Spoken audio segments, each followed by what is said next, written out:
Et salut tout le monde, c'est Nico, soyez les bienvenus dans MMA Club Podcast, j'espère que vous allez bien. Aujourd'hui on va parler de Sean Strickland qui dérape une fois de plus, une fois de trop sur notre cher Nassourdine. On va voir que c'est certainement pas dû au hasard et je ne connaissais pas Chris Curtis comme ça, mais il n'a pas l'air beaucoup plus malin que son ami.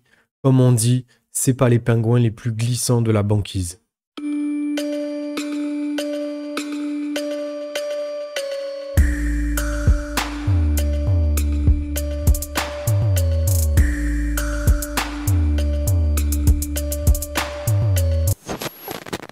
Dans le podcast de Sean Strickland et Chris Curtis. On a un bel extrait qui est bien nauséabond, traduit par l'excellent MMAfanatic.fr que je salue, dans lequel Sean Strickland rebondit au propos de Chris Curtis, qui se demande si c'est Imavov ou Imanov, voilà, sur un ton très je m'en foutiste. L'autre, il dénigre son nom en disant Nassourdine. Voilà, il insinue que son nom fait de lui un fichier S.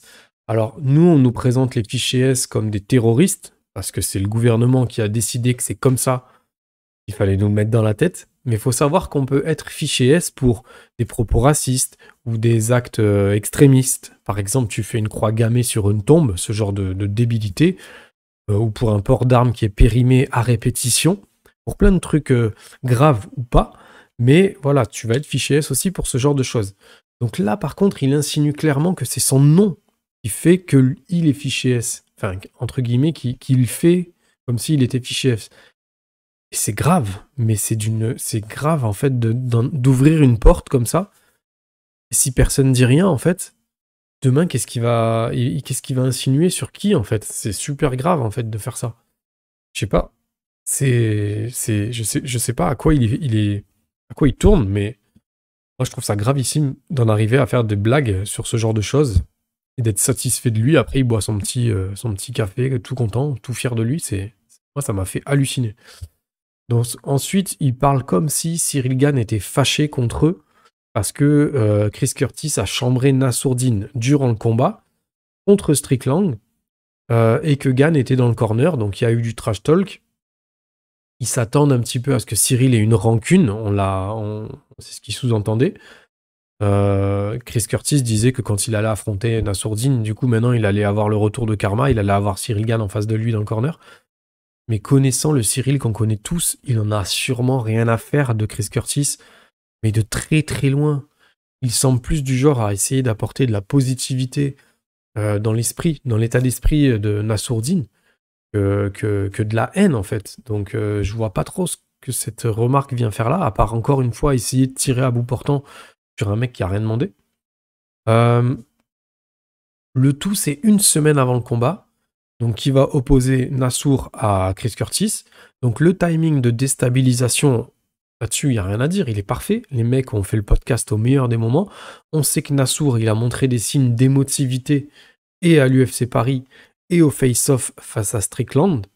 Donc hasard ou pas, c'est deux combats qui étaient bizarres, dans lesquels on n'a pas reconnu le Nassourdine ayant battu par exemple Shabazian ou Yana Inish.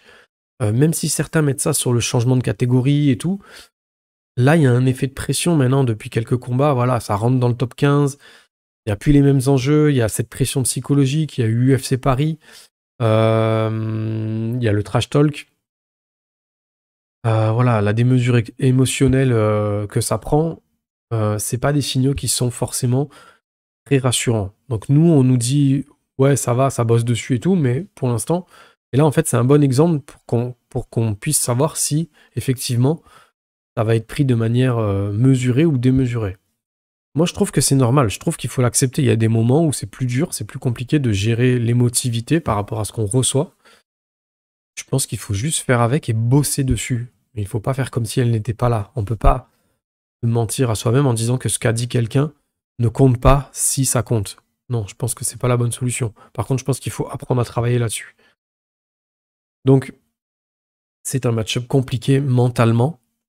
Je trouve que c'est se mettre beaucoup de pression d'affronter le partenaire d'entraînement et l'ami du mec qui vous a déjà battu. Surtout qui vous a déjà battu, mais au combat d'avant. Donc, surtout qu'il avait pris l'ascendant, on va dire, psychologique, avant et pendant le combat, moi, ça me fait un peu bizarre. Je sais qu'aujourd'hui, on dit un truc et les gens se vexent, ils gardent un peu de rancune, parce qu'on a dit telle chose dans un podcast ou quoi. Moi, j'appelle à la discussion, hein, si les personnes concernées par rapport à ce que je vais dire, ils ont envie comment dire, moi, je souhaite pas être celui qui va à contresens, je souhaite pas être celui contre qui que ce soit. Mais voilà, je ressens le besoin, en fait, d'être honnête et de pas dire juste, bah, parce que je suis français, on va gagner. C'est pas aussi simple que ça. Moi, je trouve pas du tout que ce soit un match-up intéressant. Je trouve que c'est très dangereux de mettre Nassourdine dans cette position. Pas seulement sportivement, mais vraiment psychologiquement. Il est vraiment au bord d'un truc un peu compliqué à gérer. Il a le profil d'un adversaire qui, à ce moment précis de leur carrière à tous les deux, avec tout ce qu'on a mis sur la table depuis tout à l'heure, concernant les deux Américains, leur humour tordu, Nassourdine qui peut être un petit peu sensible à ce qu'on lui donne comme trash talk, j'aurais pas été vers ce duo-là pour rebondir immédiatement après une défaite. Surtout une défaite où on peut peut-être lier l'aspect psychologique à ce qui s'est passé dans la cage, au game plan et continuer tout ça. Donc je sais pas. Moi, stratégiquement parlant, on peut rajouter à ça que Nassourdine, il a dit vouloir être plus lourd. Ça, c'est stratégiquement parlant, ça c'est un aspect un peu moins psychologique de la chose, mais il a déclaré dans l'interview de la Sueur donc qu'il prévoyait d'être un petit peu plus lourd. Mais s'il y a bien un adversaire où il faut être plus léger et plus rapide, c'est Chris Curtis. Parce qu'on va avoir besoin de rentrer, de sortir, de garder la distance, de jouer sur le fait qu'il est un petit peu colérique quand il n'a pas de solution. Donc on peut s'attendre à une guerre quasi aussi importante psychologiquement que sportivement parlant. Mais en plus, là, on vient rajouter un calcul dans l'équation qui, je trouve, ne colle pas avec le profil de son adversaire. De vouloir être plus lourd dans la cage le soir où tu affrontes quelqu'un qui, de toute façon, ne va pas forcément faire du grappling avec toi, est déjà de base plus lourd sur ses appuis que toi. Est-ce que c'est positif? Je ne sais pas. Je me pose la question. J'aimerais avoir des éléments de réponse. J'aimerais avoir des théories scientifiques qui expliquent que c'est cohérent. Moi, personnellement, pour l'instant, j'avoue que je comprends pas trop. Donc, quoi qu'il en soit, oui, je suis un supporter du Sniper, oui, je souhaite le voir gagner, et oui, c'est un de mes artistes martiaux du circuit français préféré. Mais si je peux être honnête, si je peux dire, oui, ben, quand un Français il combat, on supporte le Français, et c'est comme ça, c'est indiscutable. Non, c'est pas indiscutable. Malheureusement, c'est lui donner du respect que d'être franc, en fait, que d'être honnête. Et je trouve que c'est un bourbier. Je trouve que ce combat-là, à ce moment-là, c'est un bourbier. Voilà. Avec le contexte qu'il y a, c'est compliqué. Donc, ce n'est pas le seul bourbier en ce moment pour nos Français à l'UFC. J'en ai d'autres en tête, mais celui-là, il pourrait avoir des conséquences qui sont quand même négatives en cas d'échec, psychologiquement.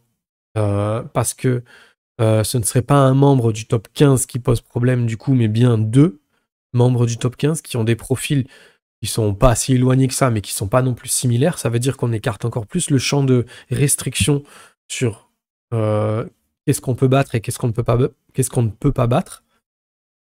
En plus, ils sont dans la même team, donc il y a un effet, on t'appuie sur la tête pour t'enfoncer encore plus. Et ils sont très moqueurs.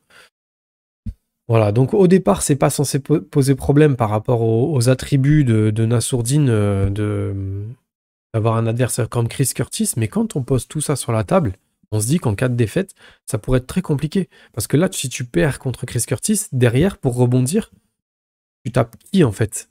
Tu tapes un membre du top entre le 20 et le 15. T'es plus du tout dans la marche avant en fait. T'es plutôt dans la remise en confiance. Mais large du terme. Ça veut dire que tu vas chercher un peu plus loin l'éventail d'adversaires avec des palettes sportives qui sont d'attributs, de skills qui sont peut-être moins développés. Donc tu te retrouves un petit peu dans un entonnoir et je suis pas sûr que ce soit très bon, très très bon aujourd'hui. Donc voilà. Voilà, j'en ai terminé pour ce podcast. C'était des petites inquiétudes et surtout, moi, ce que j'ai pas aimé, c'était surtout les déclarations de Sean Strickland et Chris Curtis dans leur podcast. J'ai trouvé ça très irrespectueux pour Nassourdine qui ne mérite.